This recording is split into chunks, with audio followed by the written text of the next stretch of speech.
We can all agree that Mondays are tough. Back in my corporate job life, I sometimes wished on Sunday evenings that it would already be Monday evening so that Monday was almost over. Are you guilty of this too? Wishing that some experience was over so that you could somehow escape it? Buddha's first noble truth is life is suffering. It's because we have attachment to our desires and aversion to what we don't like.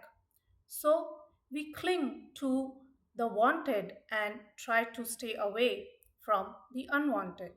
But life doesn't care for our preferences, it has its own rhythm and script. So every now and then we run into undesirable events and experiences and we rebel.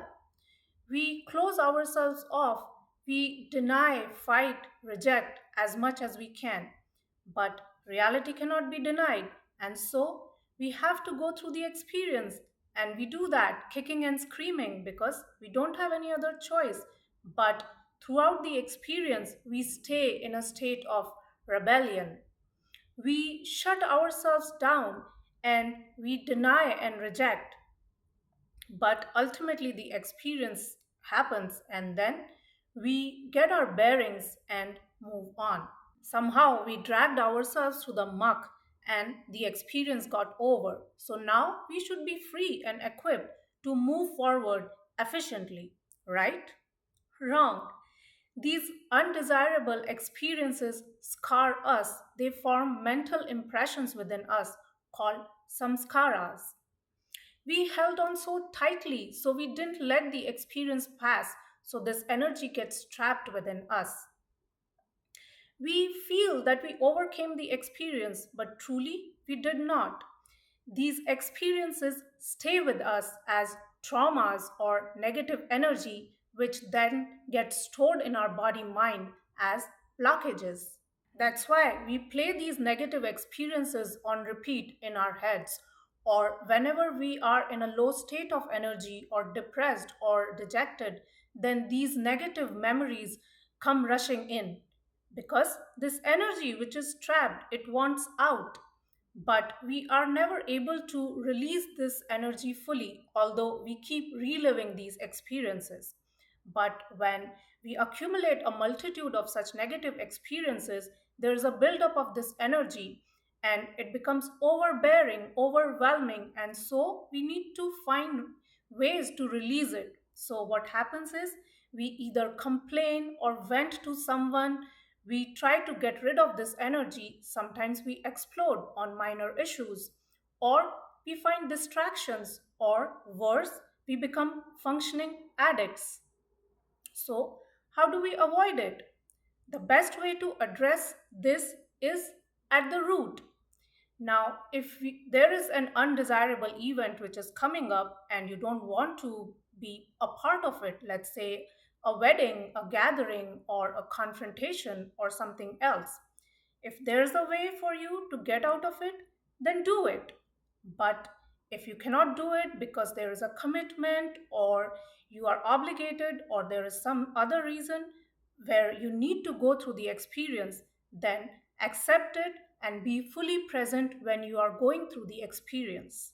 Don't mentally close off, complain, reject, or sulk during the experience. Just go with it.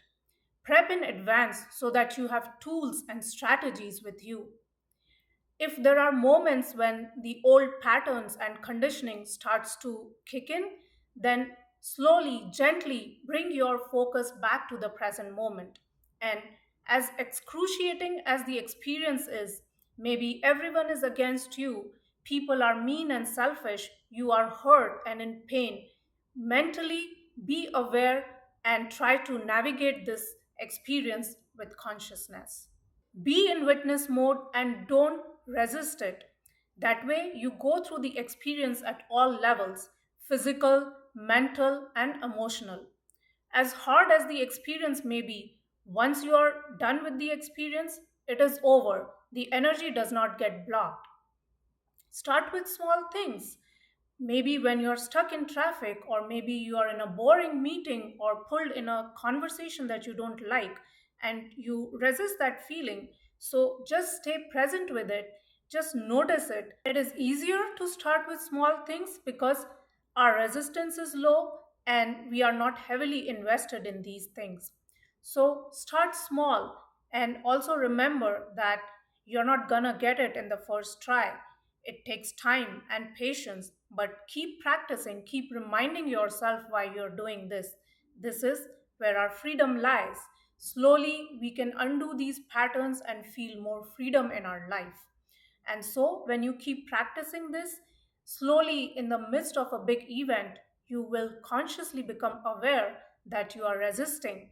And then you can slowly bring your awareness back to the present moment. And with self compassion, you can try to stay in witness mode instead of mentally shutting down or resisting the event. With persistence, you will catch yourself more often and then you will be able to make changes easily. So, try it. All of us go through unpleasant, undesirable, unwanted experiences. But if we cannot change it, then let's be present and not emotionally block it. That way, we suffer once, but then we accept it. Also, accepting and being present does not mean we don't feel. We still have feelings of anger, hurt, resentment, rage, but we are witnessing them and acknowledging them instead of rejecting them and wishing that they were not happening. So, whenever we are open to our negative experiences, they can pass through us. We face them once and then we are free of them. Thanks for watching.